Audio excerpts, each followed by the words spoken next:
Awesome, guys. Excited to have Ray Hollister on here to talk with us. His talk's titled Shades of Faith, Shadows of Fear. And Ray's really all about resilience, potential, joy. He's wrote a number of books to help create really great connections with students of all ages and help them study, help them more effectively perform.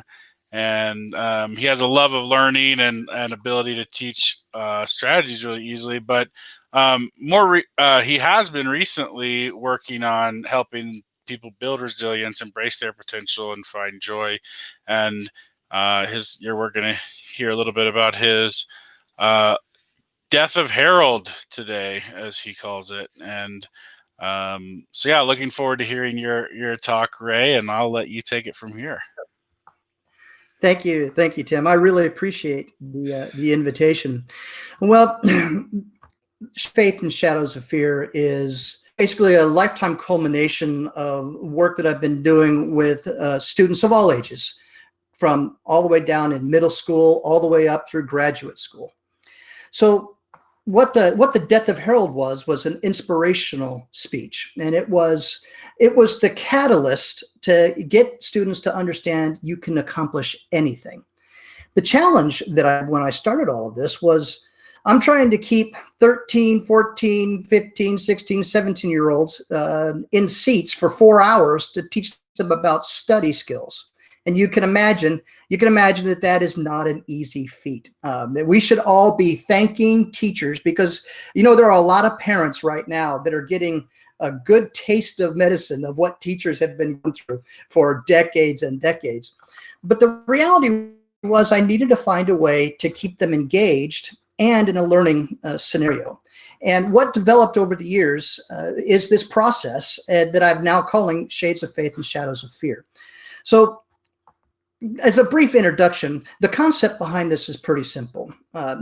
Shadows and shade are technically the same thing, but it doesn't matter where you go, anywhere in the world, shadow is looked at as dark, scary, and problematic, whereas shade is seen as relaxing and rejuvenating and helpful. It doesn't matter where you go. It's a universal concept that is embraced everywhere. It's sort of like the story of the flood, the Great Flood. Almost all different faiths have some story of the Great Flood, and this is a similar aspect. So the concept behind a shadow, from an actual physics standpoint, from a science standpoint, is pretty simple. You have a light source of some kind. You have an object of some kind. The light source hits the object, creates a shadow. Now, that's how it works. And shade is the same thing. Light source hits an object, and it creates shade. Now, with the death of Harold, it's a true story. And I am Harold. My first name is Harold. And the concept behind Death of Harold is done in third person in Paul Harvey's rest format. So the audience doesn't know that I'm Harold, and the audience doesn't know that I'm talking about myself, and I'm doing it all in third person. And it's about the story of my broken neck and how I recovered from that injury. Now, you could see from most of this, and if I were to stand up, you would see I'm not in a wheelchair, and I'm not paralyzed, and you would not be able to tell that I had an injury of any kind. And this is also true when I'm on stage and when I was speaking to the teens.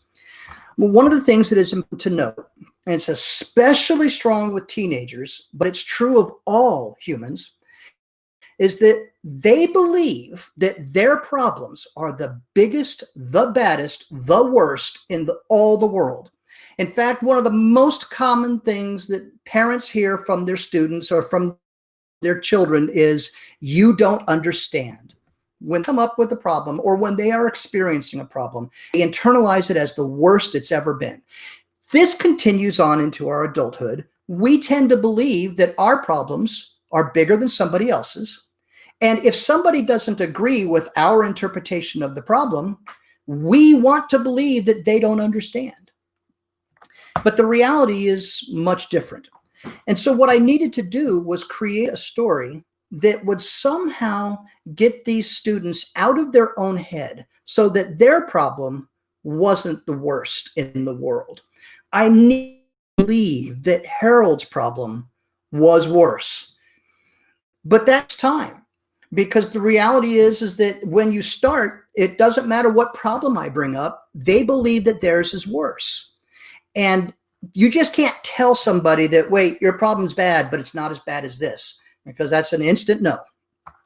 They're not going to buy it. So what I did was created a story and a system and a methodology for telling it, so that by the time I got to the punch in the gut, or the punchline, if you will, by the time I got there, everybody in the audience now believes, okay, I've got problems, but this guy, Harold, his problem is worse. And to get there, I had to develop that story. And that's what Shades of Faith and Shadows of Fear is. Let's go back that process: a light source, an object, and then you have the shadow. Now, that's in science, that's physics, and that's in the real world. You can see that all the time. But that is happening emotionally with us always. So when we come up with a challenge or an issue of any kind, you have the issue and the challenge exactly what it is. But then you have an emotional light that is shining on that problem and on that issue. And whatever emotion hits that problem, it's going to cast a shadow. And here's the challenge that we face, especially teens, but we all face it. When we take that emotional content and look at our problems or look at our challenges, we don't see the challenge. We see the shadow. The shadow is always bigger and darker and scarier. And that's what we describe to people. That's what we. And when somebody doesn't understand or doesn't give us the comfort that we're seeking because we're describing the shadow, then we get upset and we believe that they don't understand.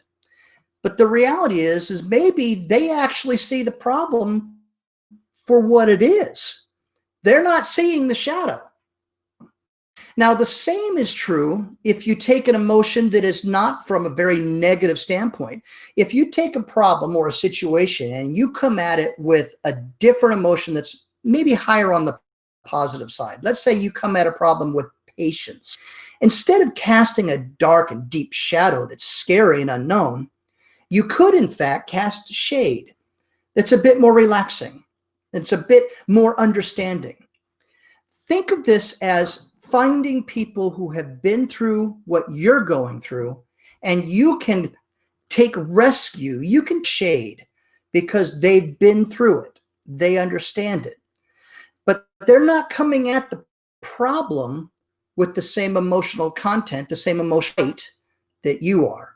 So when you see the shadow, they may see the shade, or they may actually see the problem, and then they can give you the shade by coming at the problem with a completely different set of emotional light sources. So the shades of faith and shadows of fear is pretty simple. Fear and doubt are the two biggest, most dangerous emotional light sources that you can bring to the table when you're dealing with any issue of any kind.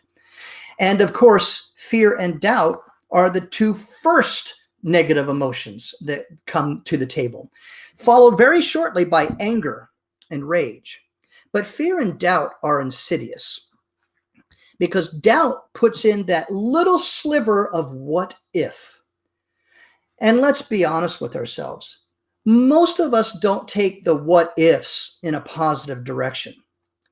Now, I've spent 30 years turning the tables on this very concept, to the delight of my children, I'm sure. But I like to take the concept of what if this happens, but I always take it around from a ridiculously positive aspect. So it's the opposite of worry. It's hope. It is hoping for the future. And of course, hope without action will remain hope. But if you take action on hope, you are far more likely to get a result that you are looking for.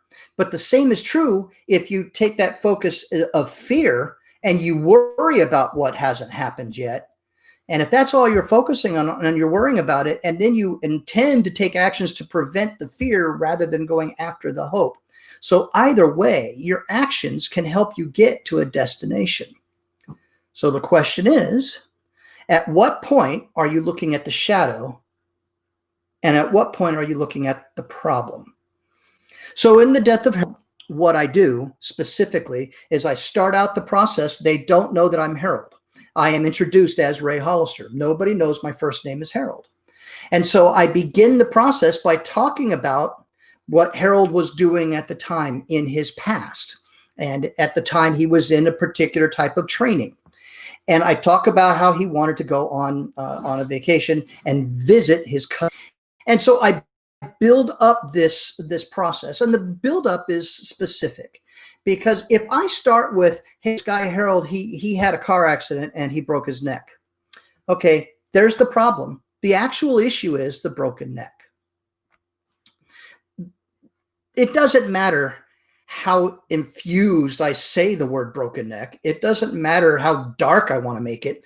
That's too soon. It's too little, and it's not enough to convince anybody there that this problem is worse than theirs. And they can have a problem as silly as a hangnail, but because they don't believe anybody else understands, and because they're looking at the shadow, they need to know that Harold's problem is worse.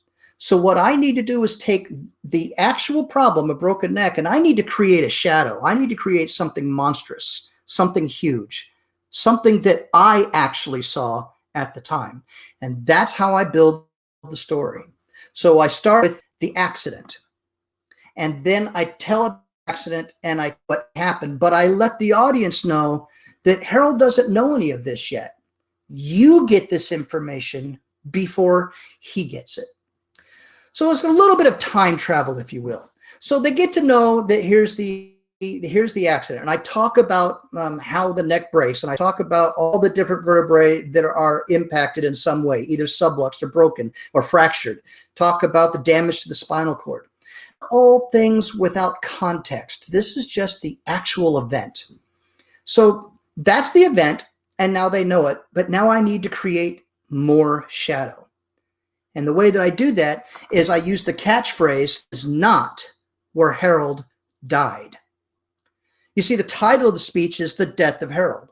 And I talk about this accident, this horrific accident, this terrible, terrible break in the neck and the spinal cord damage that doesn't seem like it's survivable.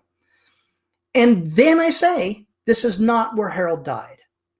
Then I take another few minutes to describe the next sequence of events. And the next sequence of events is a misdiagnosis in a small country hospital, where Harold is released being diagnosed with a possible concussion and probable nerve damage on his right shoulder. Now, this was a complete misdiagnosis. There wasn't any break in the shoulder. There wasn't any problem in the shoulder. It was all 7 vertebrae in the neck, broken, subluxed, or fractured, and damage to the spinal cord, but it was misdiagnosed and it was missed. And so I bring all of this up in the next few minutes, and then the key point is where he is released from the hospital and only given a soft collar because he's complaining about how he feels like pins and needles. And he's put on a Greyhound bus to go back to Philadelphia. But when he gets on the bus and he's released from the second time that I use the catchphrase, this is not where Harold died. So now the buildup has begun. The buildup has begun to the point where the people in the audience, at this point, getting onto the bus, I will usually have about half of the audience, especially even teenagers, about half of them, you can tell with their discomfort and the looks on their faces that, okay, Harold's problem's bigger than mine. You can tell that they are in it, but there's still quite a few that need more conditioning. So then I take another series of events from the bus ride to the last stage where I get, not interview, but I get by a doctor from the military, because he was in the military at the time. And the military doctor has a particular point where he asks Harold to do a flex and extension exercise. And Harold thinks that means touching his toes, but the doctor tells him, no, I'm going to take your head and I'm going to bend it forwards and backwards and from side to side. And if you feel any pain, you let me know. Now, when I say this and I give that demonstration, the entire audience knows what's wrong with Harold's neck. But build up here is that nobody else knows because he's misdiagnosed. And there are no x-rays that are sent along, so the doctor doesn't know. And the doctor is only going off of what Harold describes as the issues he's having, the pain that he's having. And when the doctor does that, Harold collapsed and went into a coma. This is the moment that 95 to 99% of the audience is in. Their problems are nothing compared to Harold's. This is the point where I can now begin shape from shadow, because I spent all this time taking the problem of just a broken neck and creating this monstrous, monstrous issue. But now's the time where I can take this shadow and just absolutely make it enormous and absolute by adding new layers of light source. Because now what I've done is I've done with a lot of doubt. I've come in with a lot of doubt for them to believe that their problem is not as bad as Harold's. But now I've got to get them to believe that this is insurmountable, that there's nothing that can be done, because they're still waiting for Harold to die, because this is not died. But now I'm going to add other light sources. In this case, emotion sources. I'm going to add anger. I'm going to add rage. I'm going to add depression, and I'm going to add suicidal thoughts. And this creates an immense, deep, troubling picture and shadow that they want Harold to. But here's the key and the beauty behind all this. Within all of this, they're still putting their own problems in the picture. And when they're putting their own problems in the picture, now all of a sudden, it's not as bad. It begins to lessen a little bit. Now, why would this be important? Well, this is important because you can do this with any issue that you face. If we can learn to find what the actual issue is and not focus on the shadow, but focus on the actual issue and change whatever emotional driver we are using to come at the issue, we can very likely change from shadow to shade, and we can likely get a much clearer picture of what we're actually dealing with. Now, within the death of Harold, at this point, this is where I change and shift from making all the shadow to the recovery, to the resilience process. Now I need to take this incredibly dark shadow that appears insurmountable, and now I need to change completely the focus and make it into a giant pool of shade, something that is restful, recuperative, something that you can not only recover from and have great resilience with, but expand and thrive. And I do that by discussing and come up with the different elements of what happened and how the recovery began. But there's a twist. It is at the very end of this portion of this program, after now I've built it back up, and now there's this sense of hope. Harold still hasn't died. There's this sense of hope. He's recovered. He's walking out. But there's a moment, and I'll describe the moment here so you can understand the totality of the concept. At the time I was being released from the hospital, I had just spent about 6 months learning how to walk again. I mean, genuinely walk without any cane or without any help or support, no wheelchair of any kind. Genuinely had regained 80% of my strength on the right side of my body. Now I was 100% on the left, 80% on the right, and I was good to go. But they told me that in order to be released, I had to get in a wheelchair to be wheeled out by the nurses. And I went into a rage, just an absolute rage, deep within myself. In the story, when I'm telling of Harold, I talk about this again in third person, but as the nurses are wheeling Harold out, he was reading a book of quotations. And he read this one quote by Winston Churchill: "Truth is incontrovertible. Malice may attack it. Ignorance may deride it. But in the end, there it is." That's when Harold died. And this moment is a shocking moment because nobody expects it to come, and it doesn't make any sense. And then I cut to a screen, music plays along with the bit of video, and that's when the reveal comes that when Harold got up and walked out of the hospital, he changed his name. And he's been using his middle name ever since. And then eventually the picture comes up with me because, some people still won't realize who it is.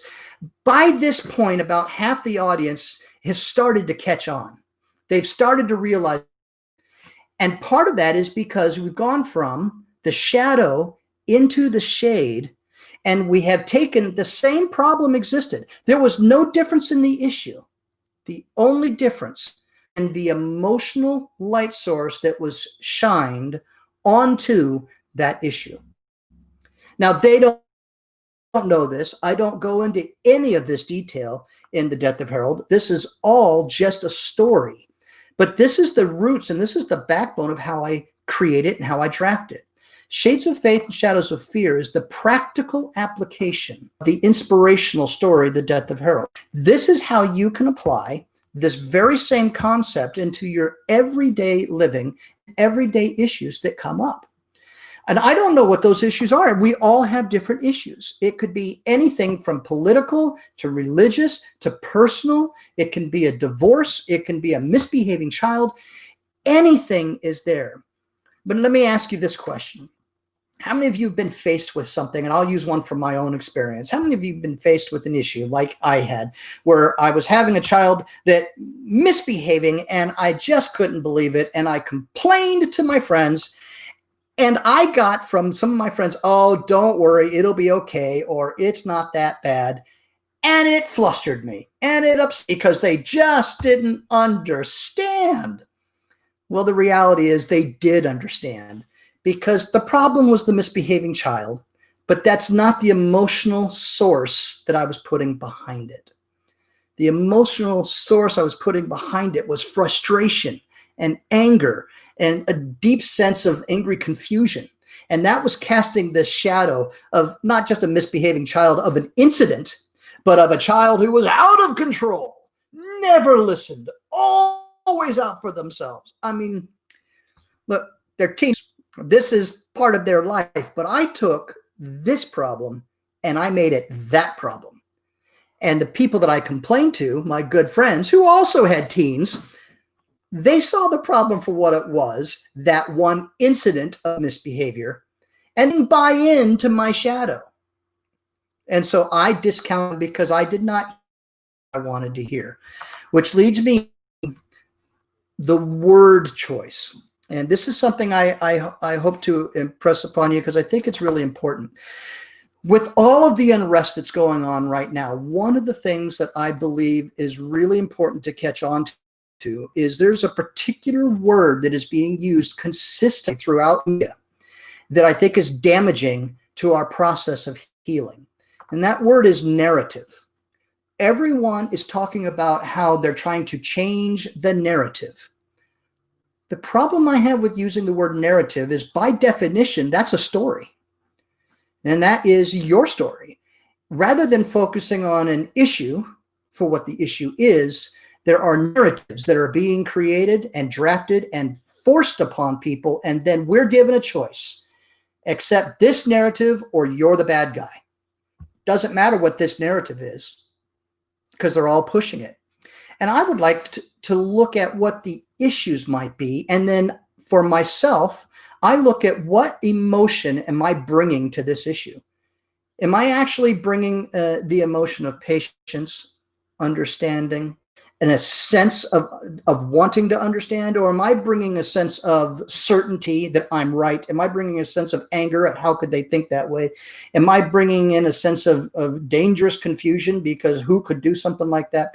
What am I bringing to the issues that I am seeing at the time?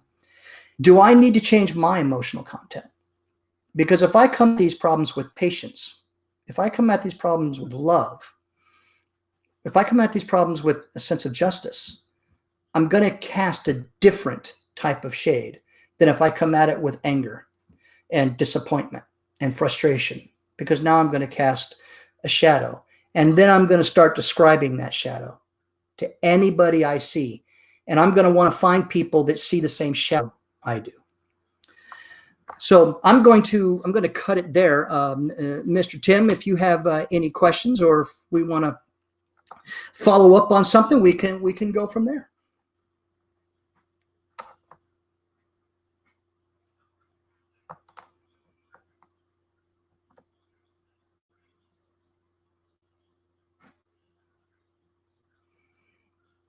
I can't hear you, Tim. Now can you? I can hear you now. Yep. Cool. Thank you. All right. So yeah. So we got. What I was saying was that we. I love the quote that you had about the incontrovertible truth, and I think like it's important for us to not only recognize what that truth is, but also the angle, the shadow, the shade, the narrative that we're coming from, right? I know you don't like that word, as you said, but how do we define and discover the truth and realize when we are creating our own shadow or shade? And this is the part that we need to begin to look at first. When we go to other people with our issues and our problems, we should not dismiss them out of hand if they say, have you thought of X? Because many times when we describe the shadow in such a way that is a bit outrageous, and sometimes people catch on right away. Now, that may be very real to us, but they're seeing things for as it is. And the reason I pick on the word narrative is because we feel a strong pull to want people to see it our way. To see it our way, whatever the issue may be. So we want to create a story. The object here should be not to create a story, but just here's the issue. And the issue, and to use the broken neck as an issue, broken neck, it sounds bad, but I can make it a lot worse. I can really pour it on. But that's to be looked at. That needs to be addressed. Mm-hmm. But how I come at it, if I come at it from an attitude of certainty, of hope, of joy of being alive, I'm going to have a much different casting than if I come at it from anger and, in my case, suicidal thoughts and just devastation and depression. So it does something totally different. And the same thing is happening in our current global climate. I mean, here we have this, let's call it what it is. We have this concept of crisis. Well, and I put crisis in quotations because what's reality is this thing called COVID. Well, I know that there's a lot of people that want, and I'll use that word narrative, that create narrative. There's this crisis. I can point to a number of people, some of whom are speaking at this very summit, that can find the opportunity in this quote unquote crisis. For some people, it doesn't represent crisis, it represents opportunity. But that opportunity can take many different forms. For example, it can take the form of the opportunity to reimagine yourself. It can give you the opportunity to understand better how you can connect with the people around you. And again, that's also true of the political climate, no matter what country is in. We need to find what the issue is and stop looking at the shadow and casting the shadow. And this first step is to take a look at ourselves. What are we bringing to the table? Are we really bringing an effort to understand, or are we bringing an effort to change somebody else? And that will make a huge difference on what you see. Awesome. I really appreciate that. Just real quick, where can people find out more about you and the work that you're doing in the world? TrueStudySkills.com. And the email is real simple. It's ray@TrueStudySkills.com. Again, I've been doing work with students of all types and ages for years and years and years. My new foray is into Shades of Faith and Shadows of Fear. This is still the best way to contact me, is through TrueStudySkills.com. Awesome. Well, thank you so much. Really appreciate you coming on and sharing this shift in perspective with us. And I think that's, definitely what your talk embodied here. And I hope people can really see, and recognize the differences and hearing your story and how you apply that to show the difference. And so really appreciate you coming on. And yeah, we'll talk soon. Appreciate it. Thank you very much. Thank you for the invite.